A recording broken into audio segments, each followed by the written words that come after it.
खबर देंगे आपको। स्टेट बैंक ने नई मॉनेटरी पॉलिसी कर दिया। स्टेट बैंक ने शरह सूद 11% पर बरकरार रखने का फैसला किया। तफसीलात जानते हैं अंजुम वहाब से। अपडेट कीजिए अंजुम।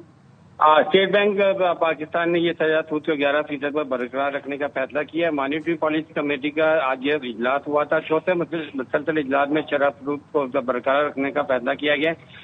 पॉलिसी कमेटी ने रवा साल 5 मई इजलास में शरह सूद 1% कम कर 11% किया था। ताहम जब अभी दोबारा उसी पे रखने का फैसला किया कि उसके लिए उन्होंने मुख्तलिफ माशी वजूहत बताई हैं, जिसमें बुनियादी वजूहत हिलाफ की वजह से महंगाई का जो उन्होंने मुस्तकबिल में ऐलान किया था कि महंगाई की शरह जो है उसमें इजाफा हो सकता है। इसके अलावा दरिया अजनात की कीमतों में इजाफा देखा जा रहा है। दरिया अजनात की कीमतों में इजाफे की वजह से महंगाई का इजाफा भी देखा जा रहा है। इस वजह से स्टेट बैंक की जो मॉनेटरी पॉलिसी कमेटी है, माशी सूरत-ए-हाल और माशी अशारिया देखते हुए शरह सूद को आइंदा 1.5 माह के लिए 11% पर बरकरार रखने का फैसला किया। दीगर जो माशी अशारिया में नजर आ रहे हैं, हमें इसमें देखा जाए तो IMF की जानिब से हमें कर्जा भी मिलने के इशारे मिले हैं। स्टॉक एक्सचेंज भी बेहतर जा रहा है। लेकिन अगर दूसरी जगह देखा जाए तो दरिया अजनात की कीमतें जिस तरह इजाफा हो रहा है और तजारती खसारा भी अभी बैलेंस हुआ है, लेकिन उसमें हमारी बरामदात में मुसलसल इजाफा हो रहा है और दरामदात जो है बरामदात में कमी हो रही है और दरामदात में इजाफा हो रहा है, जिसकी वजह से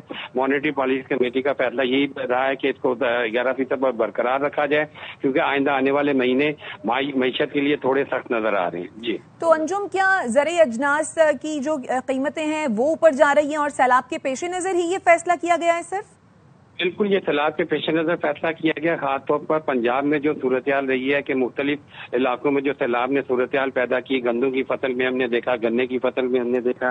इसके अलावा जो हमारी बुनियादी गज़ा है या बुनियादी फसल है वो गंदुम है, और गंदुम में हमें जो कमी नजर आ रही है। गंदुम में इंपोर्ट करने की बातें हो रही हैं, चीनी भी इंपोर्ट करने की बातें हो रही हैं, गन्ने की फसल में भी हमें कमी नजर आ रही है। तो ये तमाम दरिया अजनास की कीमतों की वजह से, इजाफे की वजह से और महंगाई के जो इशारे नजर आ रहे हैं, स्टेट बैंक के गवर्नर ने भी मुख्तलिफ मौज़ूआत के ऊपर जब उनकी गुफ्तगू होती थी या किसी प्रोग्राम में जाते थे, वहाँ पे वो महंगाई बढ़ने के इशारे काफी महीनों से कह रहे थे कि आइंदा साल जो है 2026 का, उसमें महंगाई हमें बढ़ती हुई नजर आ रही है। और उसकी बुनियादी वजह जो उन्होंने बताई थी कि हमारी दरिया अजनास जिसमें गंदुम, गन्ना और दीगर दरिया अजनास है, उनमें हमें कीमतों में इजाफा नजर आ रहा है। ये सूरत हाल में ठीक है, इसी सबब ये फैसला किया गया है। अपडेट करे थे आप अंजुम वहाब, शुक्रिया।